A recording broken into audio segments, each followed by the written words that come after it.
Bienvenue sur Festool TV.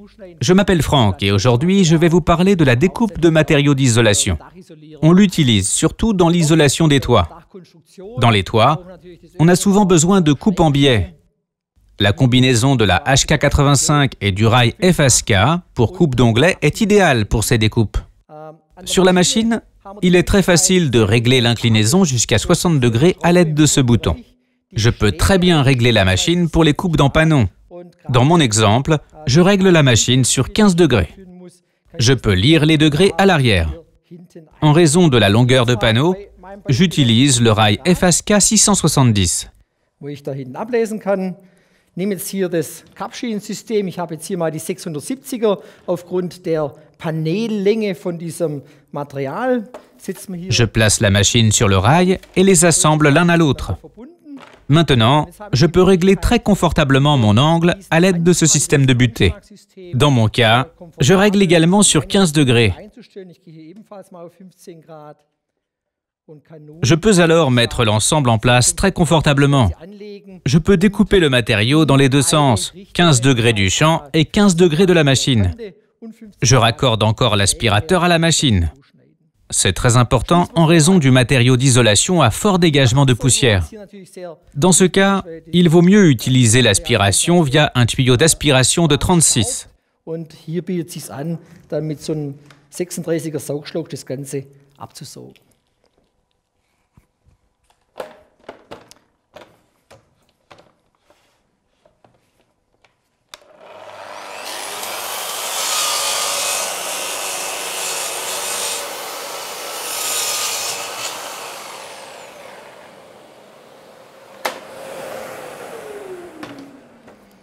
Nun, ihr seht, kein Problem. Comme vous le voyez, il n'y a pas de problème pour obtenir une belle coupe d'empanon nette. On peut maintenant monter cet élément dans la construction prévue pour le toit. De temps en temps, je dois aussi réaliser des coupes plongeantes dans ces matériaux. Le rail de guidage FS est ici très bien adapté pour la coupe plongeante.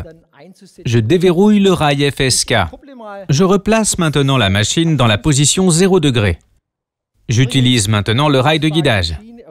Je peux régler la profondeur des coupes plongeantes à l'arrière. Je retire rapidement l'aspirateur.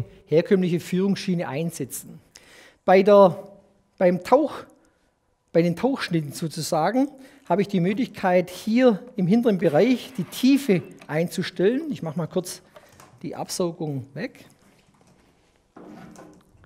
Ich kann hier die Tiefe einstellen. Je peux mesurer ici la profondeur.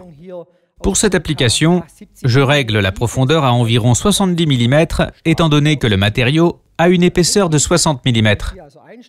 Un petit levier se trouve à l'avant. Il est idéal pour activer la fonction plongeante. La machine se déplace vers le haut. Avec la commande à distance, je peux guider le capot basculant vers l'arrière et poser la machine sur le rail de guidage. Maintenant, tout est préparé pour la coupe plongeante. Pour empêcher que la machine ne glisse vers l'arrière, une butée anti-recul sert de blocage. Elle est mise en place sur le rail de guidage. Je mets la machine dans la position dans laquelle je souhaite découper.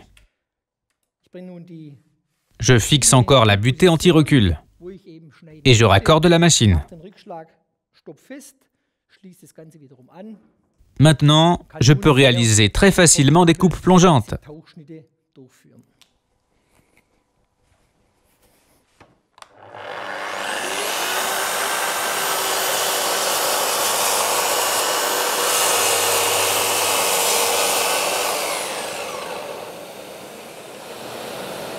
Un grand avantage est que je garde toujours la lame de scie en vue.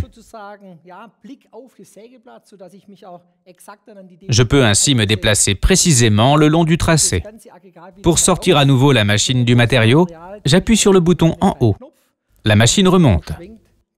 Maintenant, je peux séparer très facilement la scie du rail de guidage.